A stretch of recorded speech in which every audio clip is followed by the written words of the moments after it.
Imagine that you're sitting at home with your family, enjoying a nice meal. Suddenly, you hear a knock at the door. You answer it, and there stands a very strange creature. Its flesh is nearly hairless and covered in slick grease. Its paws are topped with multi-jointed digits that move in strange and intricate ways, dexterously manipulating some object that you don't quite recognize. Suddenly, that object is impaled in your neck, and you fall to the ground. As you lie there bleeding, you turn and watch as a group of these creatures rush into your home, slaughtering your family with elegant efficiency and speed. You watch as the invaders begin to settle in, creating nests of amazing size and complexity. Clearly, this is their home now. Before you lose consciousness, you turn back and look at the road the invaders traveled on to get to your home. You gaze in horror as you realize that the homes of all your neighbors have already been invaded. Everything of value has either been taken or destroyed, and now the community is unrecognizable, a barren shell of its former self.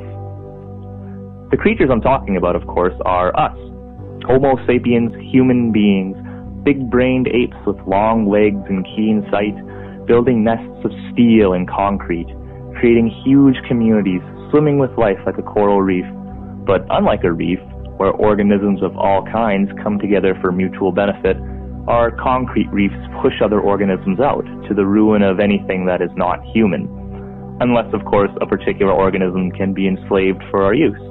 Like a virus hijacking the genome of its host cell in order to redirect the cell's machinery to its own ends, we redirect the evolutionary course of some organisms for our personal use. So we turn a swift horse into an organic automobile, or turn a mighty bear into a demeaning performance piece. Maybe Agent Smith was right all along. Maybe our species is more like a virus than a mammal. Then again, one of the most unique properties of Homo sapiens is our ability to consciously take control of our own evolutionary course.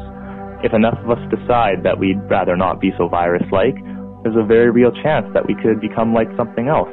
But what? What other force in nature is so powerful and invasive, yet does not leave desolation in its wake? Rather than prove Agent Smith right, maybe we should take the Bruce Lee approach and be like water. Imagine if humanity could be more like a river. We'd still push forward, and of course nothing would be able to halt our progress. But instead of destroying the environment, a river adapts to its landscape, flowing around obstacles and filling in the cracks and crevices as it goes along, until it's as natural a part of the environment as the ground and the air. We'd still have an effect on the environment, of course, like a river can slowly erode the ground into a totally new landscape. But it does so gradually, at a rate that is manageable for the surrounding plants and animals. And this is truly at the heart of being in unity with nature. After all, things always change, and always will be changing. But it's the way that change occurs that determines whether we destroy an ecosystem or whether we're simply another part of its evolution. We need to realize that as living organisms, we are not simply beings living within an environment. We are a part of the environment as well. If we contribute to our environment's destruction, we are contributing to our own destruction. If we encourage the flourishing of life, we encourage the flourishing of our own lives. If we take care of the earth will take care of us. If we don't take care of it, well, the earth will turn out just fine and dandy in the end. It's the organisms living on its surface that will face obliteration, and that happens to include us. So forget about saving the earth. It's us who are in need of saving. Unfortunately, no one is coming to rescue us. If we want to escape the fate that we've imposed on so many other species, we have to figure it out for ourselves. We can pray to whatever gods we fancy, we can blame whichever groups we happen to be angry with at the time, but ultimately the burden of finding a solution falls on the shoulders of the very same species that is supplying the problem.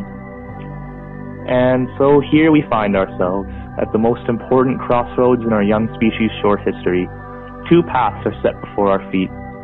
One leads us further down the path of suffering and death that we've already started down.